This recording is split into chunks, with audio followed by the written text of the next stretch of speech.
Happiness by Samuel Taylor Coleridge. Read by Frank Blissett.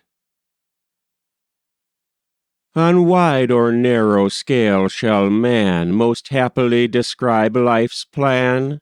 Say, shall he bloom and wither there, where first his infant buds appear, or upward start with soaring force, and tempt some more ambitious course?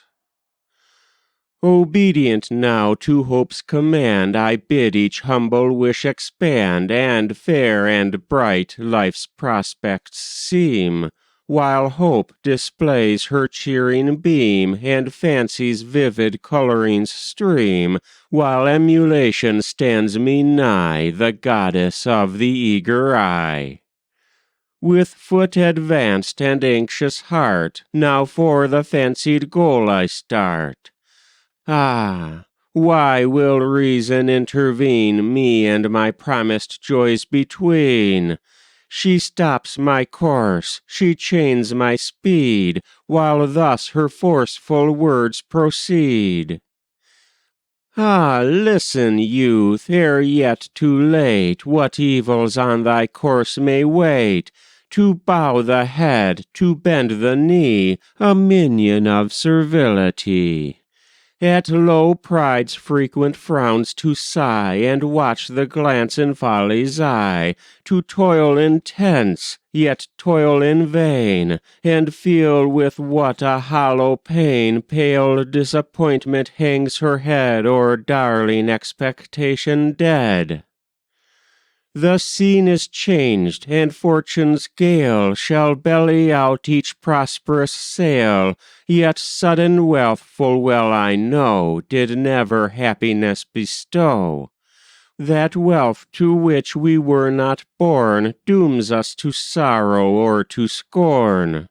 Behold yon flock which long had trod o'er the short grass of Devon's sod, to Lincoln's rank rich meads transferred, and in their fate thy own be feared. Through every limb contagions fly, deformed and choked they burst and die. When luxury opens wide her arms, and smiling woos thee to those charms, whose fascination thousands own, shall thy brows wear the stoic frown? And when her goblet she extends, which maddening myriads press around, what power divine thy soul befriends, that thou shouldst dash it to the ground?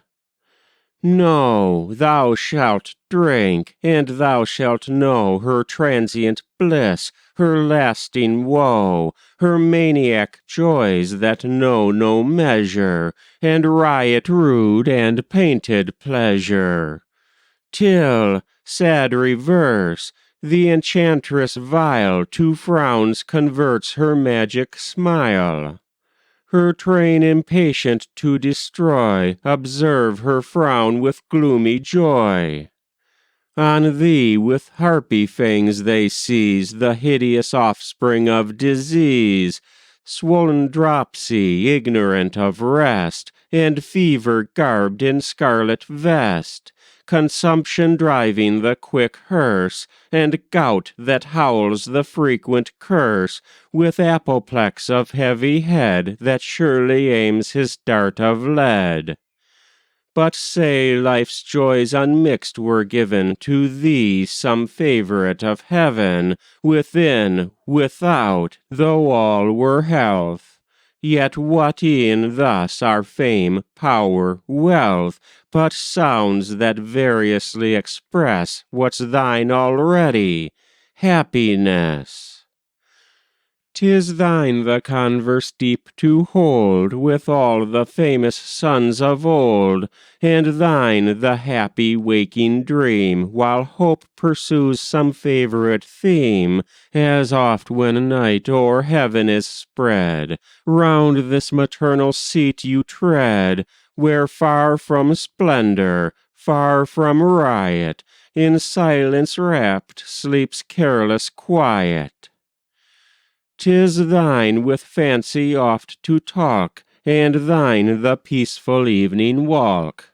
And what to thee the sweetest are, the setting sun, the evening star, the tints which live along the sky, and moon that meets thy raptured eye, where oft the tear shall grateful start, dear silent pleasures of the heart. Ah, being blessed, for heaven shall lend to share thy simple joys a friend. Ah, doubly blessed, if love supply his influence to complete thy joy, if chance some lovely maid thou find to read thy visage in thy mind. One blessing more demands thy care. Once more to heaven address the prayer. For humble independence pray, the guardian genius of thy way, whom, sages say, in days of yore, meek competence to wisdom bore. So shall thy little vessel glide with a fair breeze adown the tide, and hope, if e'er thou ginst to sorrow, remind thee of some fair tomorrow, till death shall close thy tranquil eye, while faith proclaims, thou shalt not die.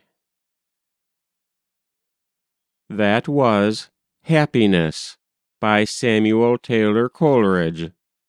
Read by Frank Blissett.